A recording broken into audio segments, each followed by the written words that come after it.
Hi, everyone. Welcome to the NBA Carousel, brought to you by Sideline Sports in conjunction with Fantasy and Flavors.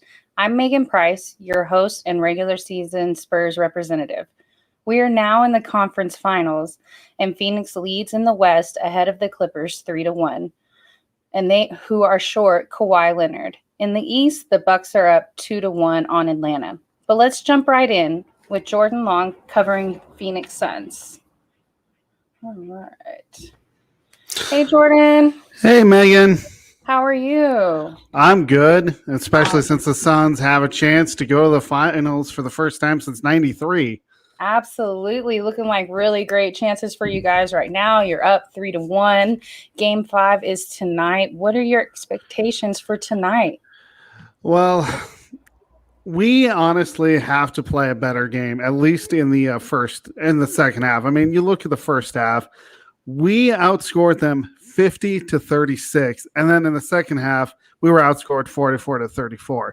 They don't have Kawhi Leonard. They do have Paul George, but the fact of the matter is, I think if we can go on a run to start the game, even a 10-0 run or a 12-2 run, that will go a long way. Plus, we cannot sit there and relax. I think that was the problem in that game, especially in the third quarter. We were up 14 after the first half, and then we just relaxed.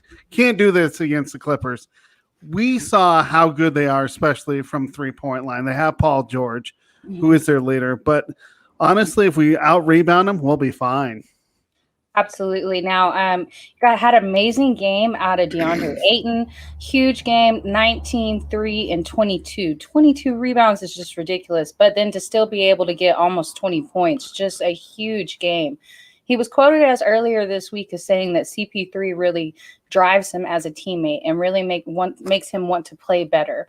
What do you think about that quote? I think that's actually true. If you look at all the places CP3 has excelled in, he makes his teammates better. We saw that with Michael Jordan. We saw that with Kobe Bryant, and we're seeing that with CP3. He definitely makes his teammates better. They want to play for him. They want to improve their game. They want to be champions. And I think especially this year, he's never been to the finals, and I think that's been the determining factor for all of them. They want to get a ring for CP3. Absolutely. Just basically the one thing that's missing from his resume. He's so accomplished already. Just never really been able to vibe and get that ring. He was really close in Houston when he was playing with James Harden and ended up getting injured, and they weren't able to pull it out in that series. Probably the most exciting series of that playoffs, in my opinion. And, just kind of shuffled around since then, but has landed in Phoenix and has had an astronomical season and stayed pretty healthy other than his bout with COVID. That's certainly true, and that's kind of we've talked about that in the past, that he is one of the big reasons why they're doing well. He has the court vision. He's basically the enforcer out there, setting up the plays. And yes, if he'd been injured or hurt, this would be a totally different story. But yeah, he had that spout with COVID, and we can go on and on about what happened. I'm still not sure because I've heard that you said he tested positive. I didn't really read that he did. But the fact of the matter is whatever it was, he was in COVID protocols. The Suns didn't really miss him, but he is that guy, the glue that puts everyone together, puts everyone in a great position to win. Oh, okay. Well, I thought I saw a couple of places that he had actually tested positive, even though he was fully vaccinated. Now, I could be wrong, but I thought I read that. But go ahead. I was just going to say, I guess it depends on which source you look at, because I saw some that, he said test positive. Others weren't too sure. So I guess it just depends on which source you read. Okay. But the fact of the matter is he was still in COVID protocol. So it doesn't matter if he tested positive or not. Whatever the NBA decided is the determining factor. Yeah, we can sit here and assume it was a COVID positive test, as we all know that even if you're vaccinated, you still can get COVID. Right, absolutely. So if you guys advance to the next series, who would you rather play? And or what's your game plan for either team? Well, if you look at the Milwaukee Bucks, they have one of the best centers in the league in Giannis Antetokounmpo. He's really hard to actually guard. My plan for him is just to get him to the foul line. we see how poorly he can shoot, but otherwise you're going to have to double team him. Even if you do that, he still can pass it to his teammates to find a wide open player. For the Hawks, they're just like the Phoenix Suns. They can hurt you with the threes. They can go inside, especially with Trae Young. Yeah, I know he has a bone bruise, but he's still one of the best perimeter players who can go inside. You'd have to double team him. But again, if you do that, you're going to have to make sure that your outside shooters aren't open for him to pass to. So you got to stay in man. You can't go to zone because we know what a zone can do. That limits the inside, yes, but then you have wide open shooters that can shoot threes. Right. And so we heard earlier this morning that that Trae Young actually has a bone bruise and he's unlikely for the next game. Now, if they are able to pull this series off still and you see them in the finals, what do you expect out of that? It depends on how hurt Trae Young is, because we saw when Trae Young went out last night, the Hawks didn't play very well. So if he's officially very hurt, then that really does limit his ability to actually shoot, find his teammates. And that's actually a plus for the Suns, because the Suns can actually go ahead and shoot and set up their offense, and the Hawks can't. Right. I see. I think the Hawks are a little young and just lacking on the veteran presence that Chris Paul brings, and even Paul George brings a great veteran presence on that team, leadership wise. So, it seems like that's what they're missing. If Trae Young, your best shooter, is actually out, then you still need to be able to have somebody on the team, no matter what position they actually play. They need to be in that leadership role, and I think that's what Atlanta is missing. I would agree with that. You saw the Suns last year. They went in the bubble. Yeah, they went 8-0. Still didn't get there, and they were missing that veteran presence. And Chris Paul comes in, and they go from not making the playoffs to the second seed to one game away from going to the NBA Finals. I would definitely agree that the Atlanta Hawks have definitely excelled this year. Mm-hmm. Next year, I could see them going to the NBA Finals, especially if they lose this series and they get a veteran presence. That's what they really need. Like you said, you hit it on the head. Right. Well, and you know what else, though? It seems like with some of the stars being injured this season, that this is Milwaukee's year, or y'all. But I would say the pressure's more on Milwaukee at the moment. It seemed like, they went through some injuries in the playoffs last season, and a lot of people said they choked. But, they lost to the team that went to the finals. So I don't necessarily consider that choking. Plus, Giannis was hurt. But I think they have a lot of pressure on them. And so that's going to be something that they come into the finals with, likely to come into the finals with. And what do you guys plan to do, or what do you think they should do in order to get past that? Because that's a huge motivator. It's definitely a huge motivator, but the fact of the matter is we've seen teams who have choked in the playoffs, in all sports, and then the very next year go ahead and win the NBA championship or the Stanley Cup or the finals or the World Series. Yes, that is a motivating factor, but for the Suns, their motivating factor is they have never won it. It's their first since 1993. If they go ahead and go to the NBA Finals and lost to the Chicago Bulls, I know we're talking, years and years ago. But the fact of the matter is if you get a confident team like the Bucks, that is really going to put pressure on the Suns to calm down that confidence for sure. Especially since we know what the Bucks can do, and they feel like this is their year. It should have been their year last year, but they definitely feel like it's their year this year. Absolutely. With no LeBron in the playoffs and several other major injuries, pressure's on Milwaukee, something tough. And while I don't see Chris Paul retiring any soon, I don't know if his play is going to get any better at the age that he's at. So the pressure is somewhat on you guys as well.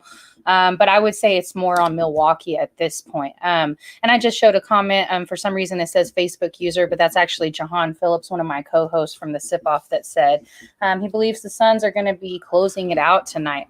What do you think? I agree with that. The thing is the pressure is really on the Clippers for tonight, because if you let's say the Suns end up losing this game, then the pressure goes back to them in Game 6. You don't want to go back to LA and try to win a Game 6 and then go back home for Game 7. The Clippers have been in this position in the playoffs. They were down 0-2 to the Utah Jazz and ended up winning 4 straight. I don't want them to win 3 straight here. So you have to close this out, especially at home. You have your home crowd. Get them into it. Like I said, go on a big run to start the game. That might be the nail in the coffin.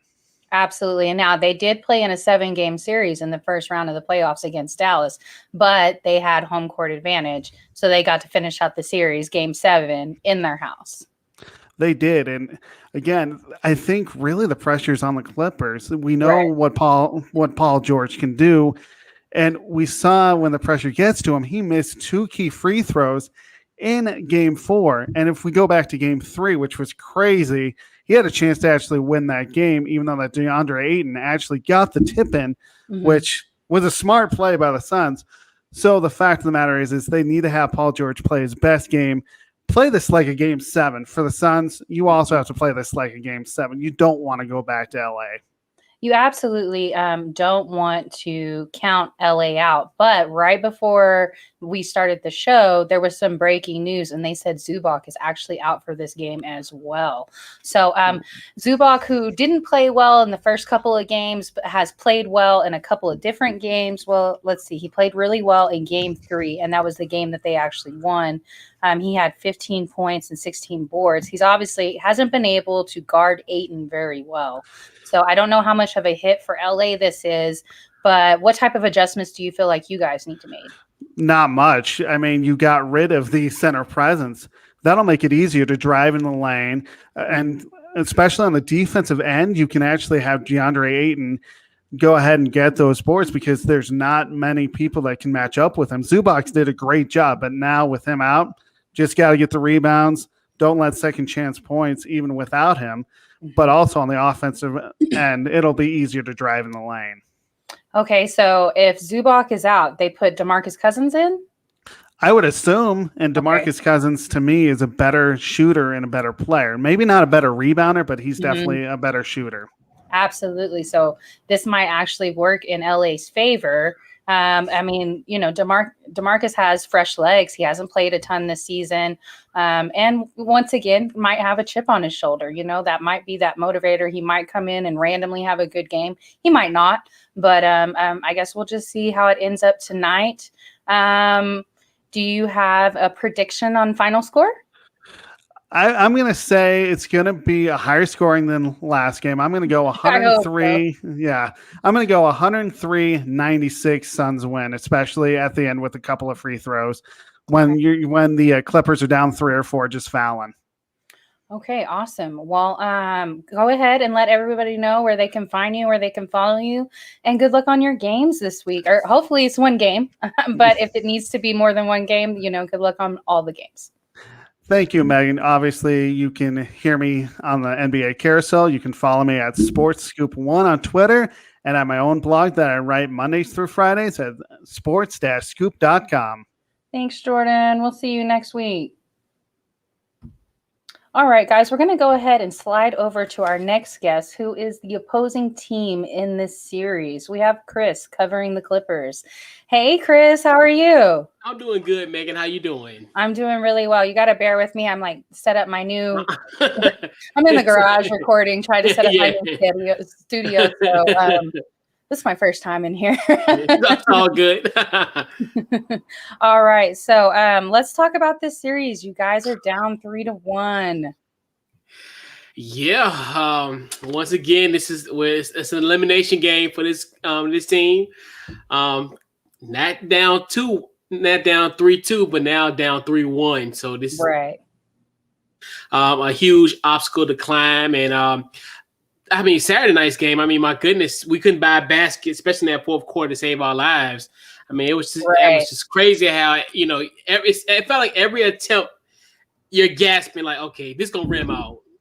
It's just gonna go in or it's gonna rim out, and it seemed like every possession, probably within 6 minutes, the final 6 minutes, it felt like we couldn't hit a basket for nothing. But this team just it struggled throughout the whole entire game. You look at like in that second quarter where pretty much I think they only scored like 16 points in the second quarter. That's why, you know, Phoenix had that double digit lead. luckily we came back in the third quarter. We was pretty. 10 for 17, which at that point was a hot streak for the Clippers. So right.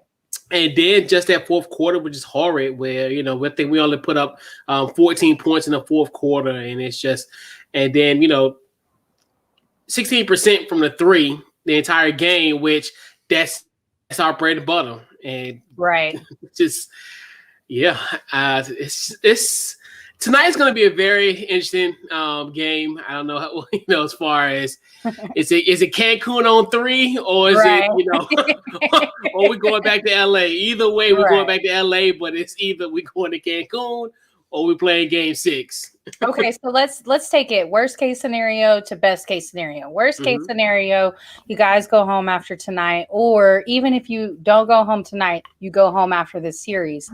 Do you feel like, okay, so we know that Kawhi he's in his last year of his contract, or is he just able to opt out? So is he a restricted or unrestricted free agent next season? He's able to opt out.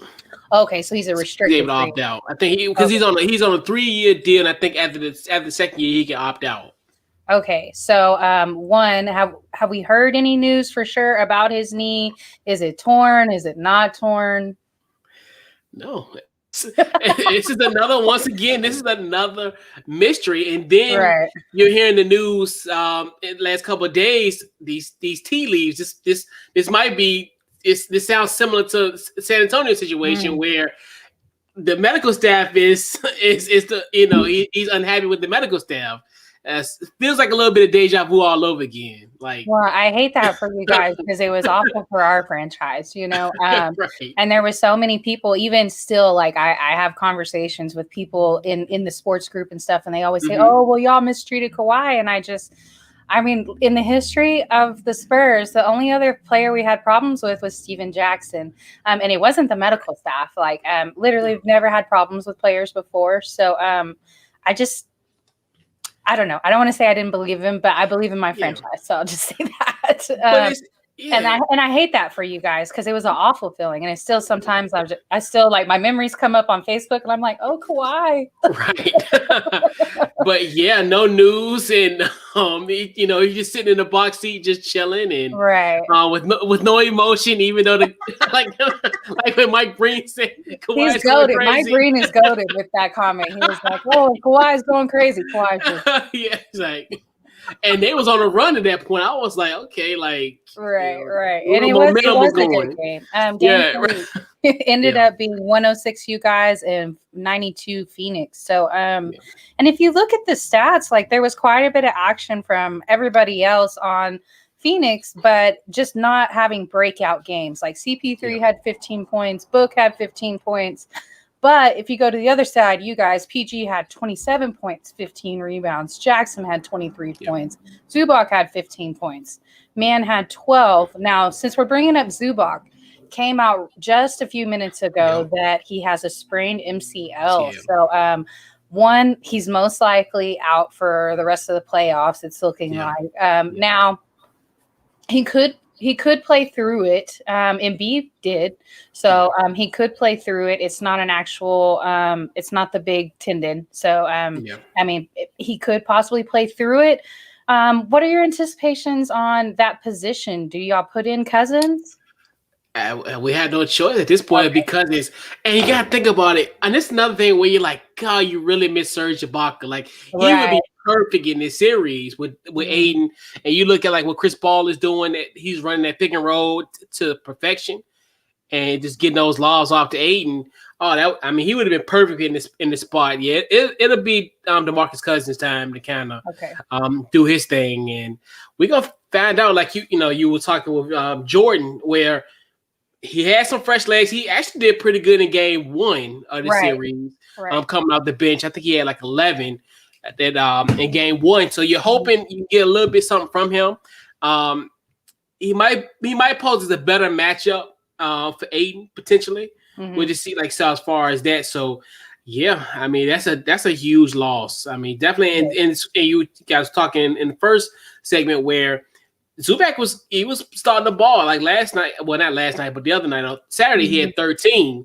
Right. He had 13 points. Yeah. And even though you guys lost, I mean, he had 13 points. The game before that, he had 15 points. So he was starting to get hot during the series. It could have been that necessarily game changer. Now, I expected you guys, I didn't have you guys coming out of this series, but I expected y'all to win one more. But that's before I heard about the Zubac injury. So hoping that you guys are able to push through tonight and still make it an interesting series. But I know the Phoenix fans might want Booker to have a little bit of rest. Swelling can go down on his face. And thoughts on that injury and Patrick Beverley's role in that? Hey, it's just, and that's the thing with him. He's the master agitator. Like he was.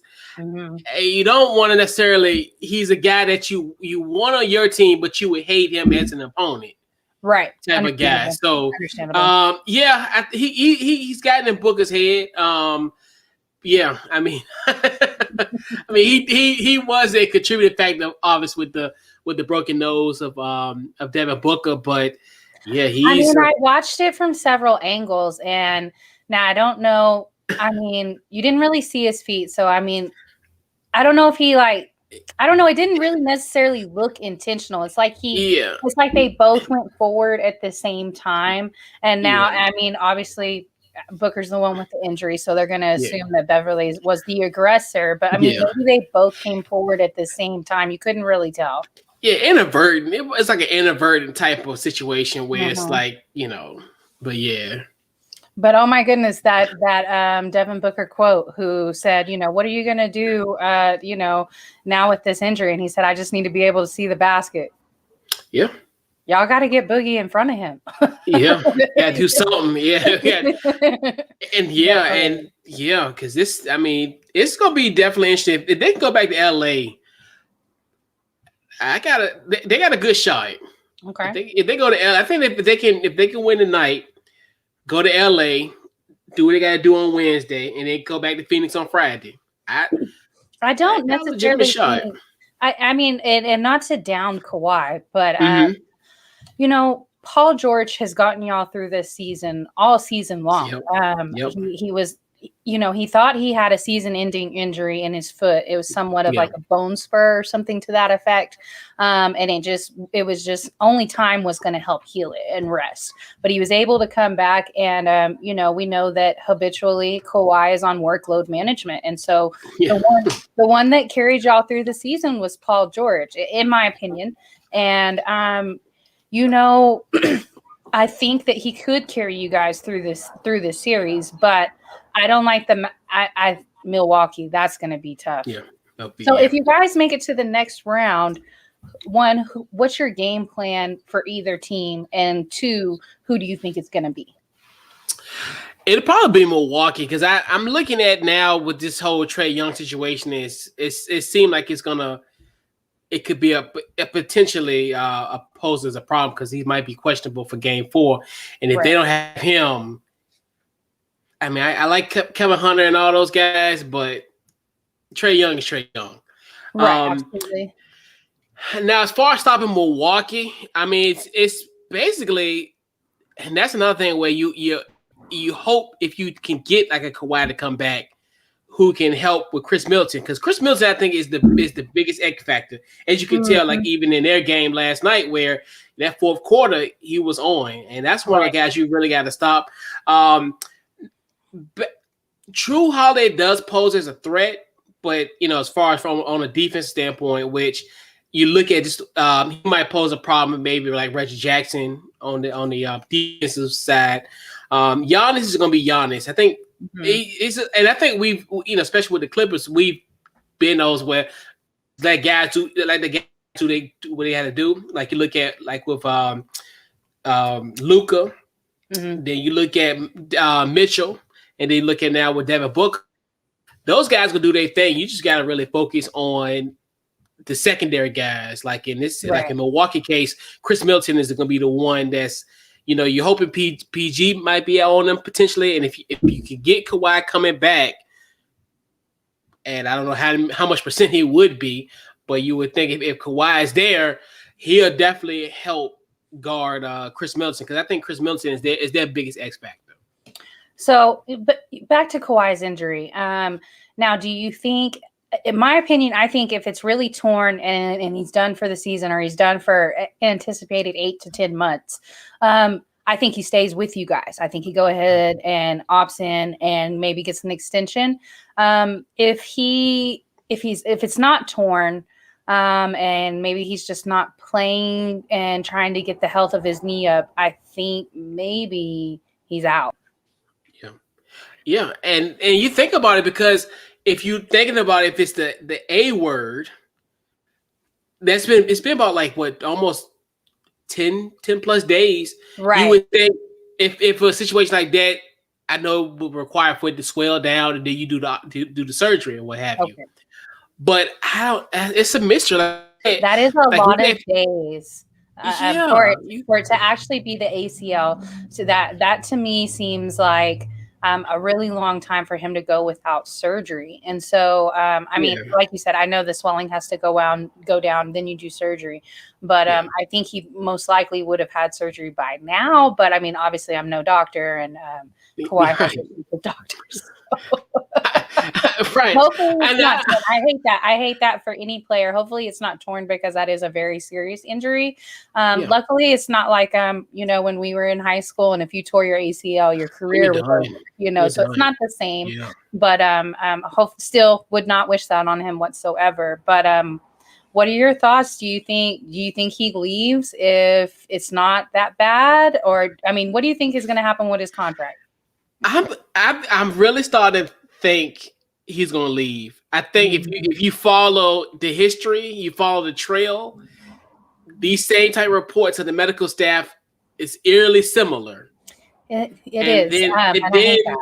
And then the whole nature of the injury, which, like, why is this isn't discussed? I'm like, I don't understand. Like, it's like we're in the Western Conference Finals. The best player on this team, you don't even know the injury of what he has. You just it's a mystery. So that makes me, and then I feel as though, like, okay, now he's having this thing about the medical staff. They're making it seem like, well, the medical staff don't know what they're doing because nobody disclosed this information about his injury, and it's almost like it's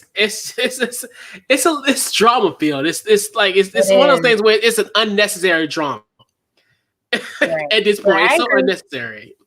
And so we've heard some chirping around the league. If he is out, that he could possibly be going up to Golden State. You think that's a possibility? Because he wants to stay in California. I don't think the Lakers are an option. I don't think he really wants to team up with LeBron. And I don't see him pulling a Montrezl Harrell and just going to the other side of the arena. I don't see that from him. But if he goes, I can see him fitting in Golden State. They're known for going and getting a superstar. Well, we need to do a sign and trade. I want Steph. I want Clay, Wiseman. I want those 2 first-round picks. Right. The 7th and the 14th pick.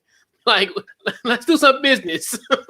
I mean, and that's a thought too. I have forgot that you guys, or that they have 2 first-round picks coming. Yeah. So, that's very interesting for them. Okay. Well, I absolutely hope that you guys make it to the next round. And if you get there, I think that Boogie could be very integral against the Bucks. I think that he would be one of the people that I would want a part of that series. I think he could be somebody to, defensively show up against Giannis. Now, I don't think Giannis can really be contained, but I think he can be slowed down. All right, we're having a little bit of connection issues here. Does it look good on your end? Because it's kind of it's good on my end. Yeah. Oh, crazy. Maybe it's me. Sorry about that. Well, you want to go ahead and let everybody know where they can find you, where they can follow you, and we'll see you back next week, whether it's continuing the series or wrapping up the series. Yep. Follow the podcast. I'm the host of Couch Coach Live. Facebook, Twitter, Instagram, Couch Coach Live. Check out our podcast on Apple, Spotify, anywhere you get your podcast, and also YouTube page as well, Couch Coach Live. And we lose. So, Awesome. Well, thank you so much. We'll see you next week, Chris. all right, take care. You too. All right, guys, we're going to go ahead and move over to the Eastern Conference. We have Cool McCain covering the Bucks. Hey, Cool. How's it going, Meg? It's going well. How are you? Feeling good right now. 2-1. 2-1. Huge win last night. Now, unfortunately, we heard some news that Trey actually has a bone bruise on his foot from his run-in with the ref on the sidelines. So he is most likely he's doubtful for the next game coming up. Thoughts on that? Actually, honestly, it's disappointing. Right. I wanted the Hawks to be, to have everybody and us to see just who's better, right? I mean, they've made an amazing run. And I just wanted us to see, everybody's there. Let's play head to head. Let's see who's better. Let's see if we were able to stop him enough to win the game.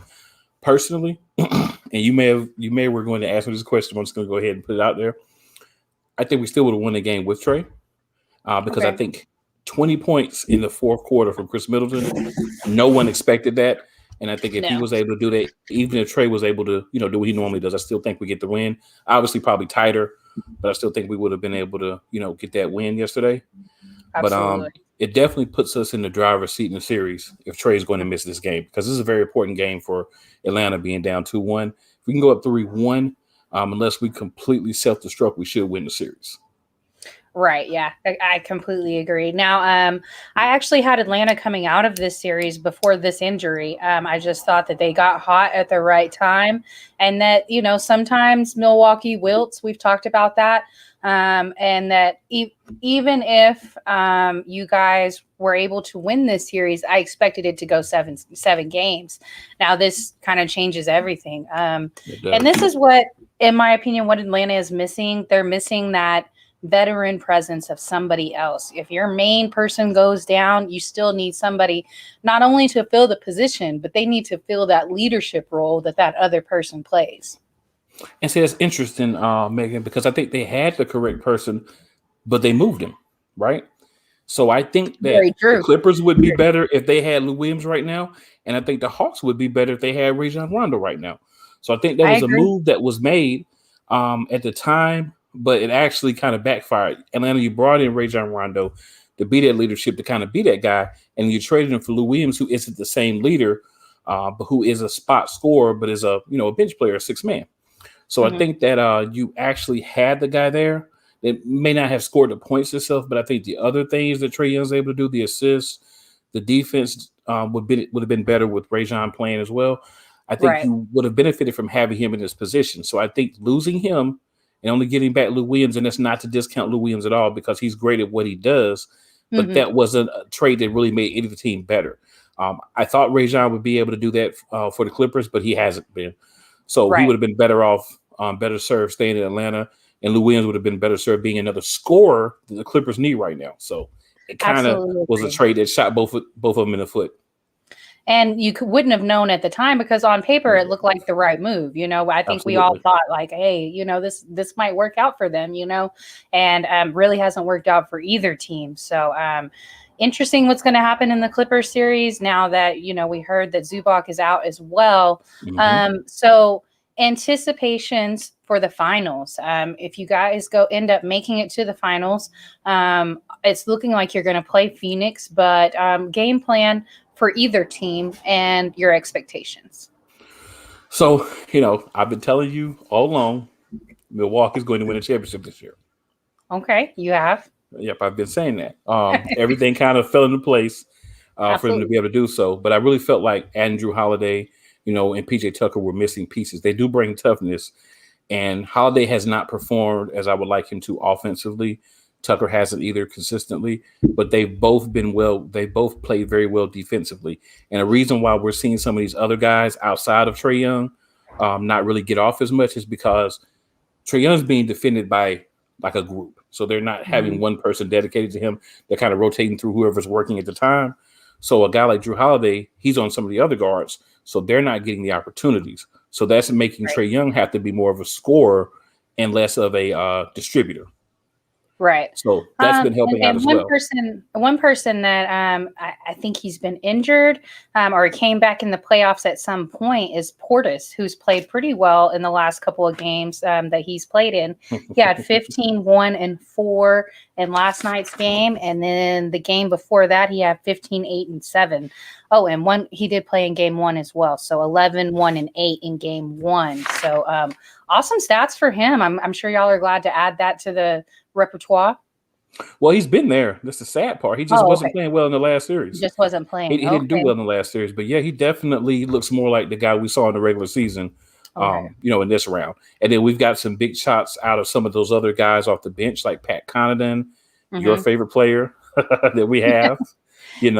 He's also put up some big threes for us. So it's been more of a mixture of guys kind of stepping up into their role to make up for the scoring. And you got a lot of guys that go out there and play defense. And as I've said, there isn't a person on the Hawks that can stop Giannis.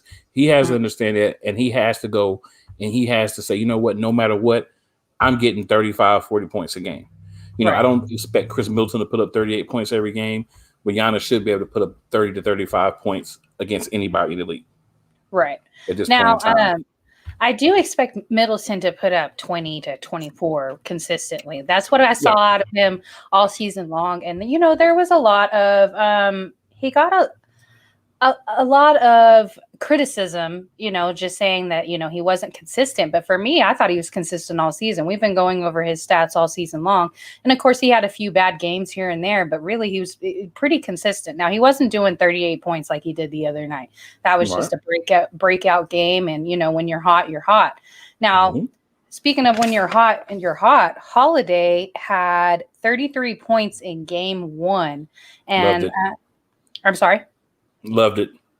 Okay, so Stephen A. Smith came out that day or the next day because you guys weren't actually able to pull out the win. It was a close game, but it was 116 to 113. And Stephen A. Smith said that Holiday got into a shootout with Trey, and that's not what he was brought to the team for, that he needed to be playing more defensively, concerned more about his defense than being in a shootout with Trey. What do you think about that quote? Well, I think that's Stephen A. Smith doing what Stephen A. Smith does. And that's just throwing something out there based on some outlandish opinion that he has. At the end of the day, Drew Holiday was brought in to fit a piece. Middleton wasn't playing as well that game. Also, as far as that goes, Giannis was not forcing himself to be the guy like he needs to be. He wasn't stepping up at that time as he needed to. The points had to come from somewhere. So if you listen to someone like Stephen A. Smith, hey, don't worry about scoring points even though we're down in the game. You just go and play defense, right, on a guy that's hot and he's making shots. Don't you go and try to score and negate some of those points. You just play defense, and that's how you're going to win. Not scoring points when you're already down. That doesn't make a lot of sense, and it falls in line with Stephen A. Smith. Honestly, I stopped watching ESPN and Stephen A. Smith a while ago, the shows that he's on, because it's all of this back and forth for sensationalism. Someone has a great game, they win. He's all over them. They're the best thing. They played perfectly. They do the same thing and they lose because other guys didn't play, or because one guy does more than you expect to, and then all of a sudden, you shouldn't be doing that. And I think you have to be consistent, in my opinion. I'm not Stephen A. Smith. He gets paid a lot more than I do to do this, but I say this, it has to be consistency. He's brought in, he's paid top dollar to do what needs to be done. If it's scoring, then you score. If it's defense, then you play defense. If it's assist the ball, you assist the ball. You do what your team needs to help you at that specific time. In that game 1, for that game to stay close, we needed Drew Holiday to put those points on the board. And I'm happy that when we needed it to, he was able to. I wasn't happy that a lot of them were from the 3-point line. I believe that the Bucks have fell in love with the 3-point line too much, and that could be a problem. Now, to answer your other question, I think if we were to play the Clippers, if they don't get their number one guy back, then you got to put a lot more focus on Paul George, and you got to be willing to play the other guys and try to curtail their scoring a little bit. So you don't want them to get out and get hot, and you have a lot of different guys, Terrence Mann heating up on you. Zubac is back, because I think from his injury is something that he could play through if, they needed to, but you're kind of like, okay, let's give him this game off and see what we can do with what else we have. If that doesn't work, or if that works and we get another game, maybe if we get to a point where we have a good chance, maybe we slide him back in. But I think you'd have that two-headed monster of him and DeMarcus Cousins playing in the middle, so that would negate some of that size advantage that Milwaukee's had so far. I think as far as shooting the ball, they're like us, very streaky. Some games look amazing, some games not so much. I think we'll play better defense than Phoenix has on the perimeter, so that may cut some of that down. I don't think you can stop Paul George completely. If Reggie Jackson gets hot, then that's one thing. If Man has that time we kind of gets in that zone, give you 15 or 20 at a point when you need it. It could be problematic. I actually picked us in the Clippers. Obviously, injuries have kind of changed what most people's expectations are, but I picked us in the finals, and of course, I've had us winning all along. But I think that's a pretty solid offensively powered matchup that we would have. But I don't think, unless they can get a couple of games under their belt and get some momentum going, that it's going to be them. But if it is Phoenix, I say for Phoenix, we're going to definitely have to put up points. We're definitely going to have to kind of maul DeAndre Ayton in the middle. I think Lopez and Giannis and Portis, we got three guys that can do it. We'll kind of swing it out there. They'll make sure things happen. One of those guys should be in the game at all times to make sure that they're there to guard him. Mm-hmm. So that would be a slight advantage because their backup big is not really a big. So he's not a banger on the inside. Mm-hmm. So when they put him in, Vucevic, I think his name is, that takes away from what they can do physicality-wise inside. So for them, it's going to be the moments where Aiden's not in the game, getting our bigs down low and punishing them, going to the rim more, attacking less, and making some of those guys like Cameron Johnson when he comes in the game, Chris Paul, all their guards, making those guys take contested shots. One thing Milwaukee will need to do a lot better on that series is closing out on shooters and not collapsing on the paint so much. If a guy gets a drive, you've got a big down there, you've got the guy that's guarding him. If he shoots over those two, so be it. What you don't want is the swing to the outside, and Phoenix starts to get some of those other guys hot. Jay Crowder gets in there. Hopefully he doesn't get in Giannis' head because we know he's going to start with somebody. That's what he does. Now, what I'd love to see is him and PJ Tucker going head-to-head. That would be great. Right. But I think it would be a fun series with Phoenix. It would be more of a defensive battle, I think, because I think Phoenix has that blend of, some veteran guys who kind of rubbed off on the young guys and have them playing hard on the defensive end. And as was said earlier, I think they're going to play harder because they want to win for Chris Paul. Right. But at the same time, Milwaukee wants to win for the coach because if they lose, I don't think their coach is coming back. Yeah, that has been a discussion over the last couple of series, actually, about you guys. There have been some, we've talked about some coaching mistakes on his end. And so, I called for his job about a week ago. So I've called for his job 5 or 6 times in the last month.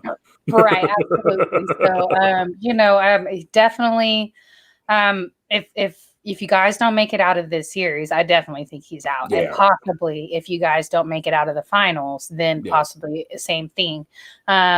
Definitely he's out the door if y'all don't make it out this series. But, with this bone bruise, and unfortunately, I feel the same way you do. You want to play the team at full force. I want to beat the best team at their best. I don't want to get a championship and everyone say, "Oh, well, you didn't play the whole squad," and that happens quite a bit. People say that a lot, so you definitely don't want to have that in the competitor in you. I'm sure y'all want to play the best and beat the best. So I definitely understand that. But leaning over to the Clippers again, do you think DeMarcus is that X factor for the Clippers? So the one thing about him is he has a nastiness about him, right? Like just the way he carries himself. He has a nastiness about him. And I love it. So I think that maybe inserting him maybe adds a little bit more aggression.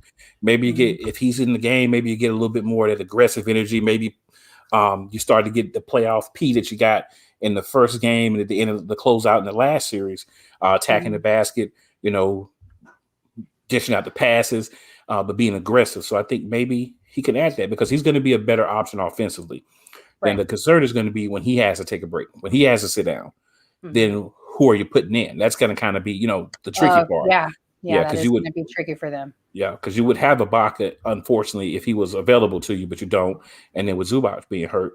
So you're going to probably have to have Morris try to play some 5, which is, I think, something he can do. But he has a more versatile game. So he's better suited doing something else. But sometimes you kind of have to do what you have to do to help your team.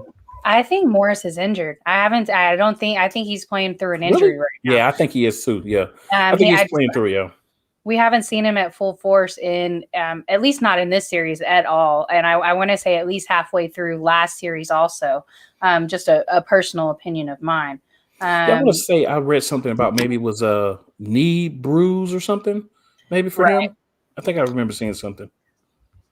What we got here? One of our friends, Tyler. Yeah. I saw you too, Ann. I'm not gonna leave you out, man. I saw the Clippers in 7. I feel you. We know you behind the Clippers till they lose, and you should be. Definitely. You know what? And this is the furthest they've ever been in their franchise. So I definitely view this season, no matter what happens, you view the season as a success for them. And really wish you guys the best. Know that you guys kind of have a chip on your shoulder. Just because of last year's playoffs. I know it was the bubble, and some people don't necessarily count the bubble the same. But, I'm not the biggest hater on the bubble personally, and I don't think you guys choked. I think Giannis was hurt, so, just ended up being what it was. And it's not like you lost to a team that didn't make it to the finals. Miami made it to the finals. So, was what it was. But I think that's going to be a driving force for you guys. And, we'll definitely see you back next week. Let everybody know where they can find you, where they can follow you. And we'll definitely have you on next week. Absolutely. I do think they kind of choked, though. I just have to say real quick. You do? I think it's consistency, right? It's been like the last 2 or 3 years they kind of choked. So if it was just last year, you could be like, well, the injuries and stuff. But it's just been like the last 2, 3, 4 years. Milwaukee's just found a way to lose when they should be winning, right? They've been the most talented team. Everyone's gotten better in the East. They've gotten better as well. So it's time to get over the hump. And if you can't do it, that's one of the reasons why I kind of feel like if Budenholzer can't win it all, you got to go because they need a new voice if this is as far as you can get with the current voice. But that's just, my opinion on them over time. What injury did Giannis have, though? He had to have surgery for it, didn't he? Yes, he did. Yeah, he had to have surgery, but it was a minor surgery. But I think that you still have to find a way to be in series when you don't have Giannis. It's not necessarily you had to win a championship last year without your best player, but going out early like they did is kind of like, again. So it kind of feels like a pattern, I understand. Yeah. I guess I was looking at it for just the facts of just that season alone. And but I see what you're saying, like leading up to the series is before that. I understand what you're saying. Agree. Yeah, it's been tough. So they gotta kind of get over that hump. And hopefully this is the year because they are to me, because they're closest to full strength, they are to me the best complete team left in the playoffs.